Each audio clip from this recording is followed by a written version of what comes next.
നമസ്കാരം, ജെ ന്യൂസിലേക്ക് സ്വാഗതം. വിധി കേട്ട് പൊട്ടിക്കരഞ്ഞിരിക്കുകയാണ് മാതാപിതാക്കൾ. കേരളത്തെ ഞെട്ടിച്ച കൊലപാതക കേസിലാണ് നെയ്യാറ്റിങ്കര അഡീഷണൽ സെഷൻസ് കോടതി ഇന്ന് വിധി പറഞ്ഞത്. കഷായത്തിൽ വിഷം കലർത്തിയാണ് ഷാരോണിനെ ഗ്രീഷ്മ കൊലപ്പെടുത്തുന്നത്. ഈ കേസിൽ ഗ്രീഷ്മയും അമ്മാവനും കുറ്റക്കാരാണെന്ന് കോടതി കണ്ടെത്തി.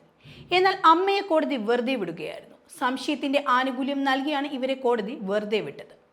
എന്നാൽ ഈ വിധി അംഗീകരിക്കാൻ കഴിയാത്ത അവസ്ഥയിലാണ് ഷാരോണിന്റെ കുടുംബം. വിധി കേട്ട ഉടനെ തന്നെ പൊട്ടിക്കരയുകയായിരുന്നു കുടുംബം. ഗ്രീഷ്മയുടെ അമ്മയും കുറ്റക്കാരിയല്ലേ, പിന്നെ എന്തിനാണ് അവരെ വെറുതെ വിട്ടതെന്നാണ് കുടുംബം ചോദിക്കുന്നത്.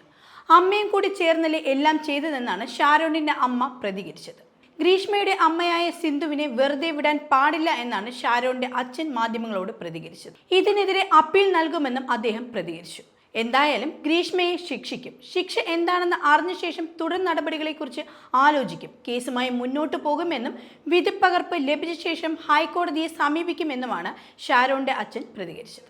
കാമുകൻ ഷാരോണിനെ കഷായത്തിൽ വിഷം കലർത്തി കൊലപ്പെടുത്തിയതിനാണ് ഗ്രീഷ്മ കുറ്റക്കാരിയെന്ന് കോടതി കണ്ടെത്തിയത്. നെയ്യാറ്റിങ്കര അഡീഷണൽ സെഷൻസ് കോടതി ജഡ്ജി AM ബഷീറാണ് വിധി പ്രസ്താവിച്ചത്. കൊലപാതകം, ഗൂഢാലോചന, തെളിവ് നശിപ്പിക്കൽ തുടങ്ങിയ കുറ്റങ്ങളാണ് ഗ്രീഷ്മയ്ക്കെതിരെ തെളിഞ്ഞത്. പോലീസിനെ തെറ്റിദ്ധരിപ്പിക്കൽ തുടങ്ങിയ കുറ്റങ്ങളും ഗ്രീഷ്മയ്ക്കെതിരെ ചുമത്തിയിട്ടുണ്ട്. തെളിവുകളുടെ അഭാവത്തിലാണ് രണ്ടാം പ്രതിയായ ഗ്രീഷ്മയുടെ അമ്മയായ സിന്ധുവിനെ വെറുതെ വിടുന്നത്.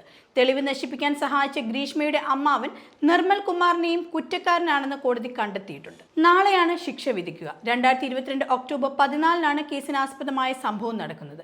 മറ്റൊരാളെ വിവാഹം കഴിക്കാൻ കാമുകയായ ഗ്രീഷ്മ കഷായത്തിൽ വിഷം കലർത്തിയാണ് ഷാരോണിനെ കൊലപ്പെടുത്തുന്നത്.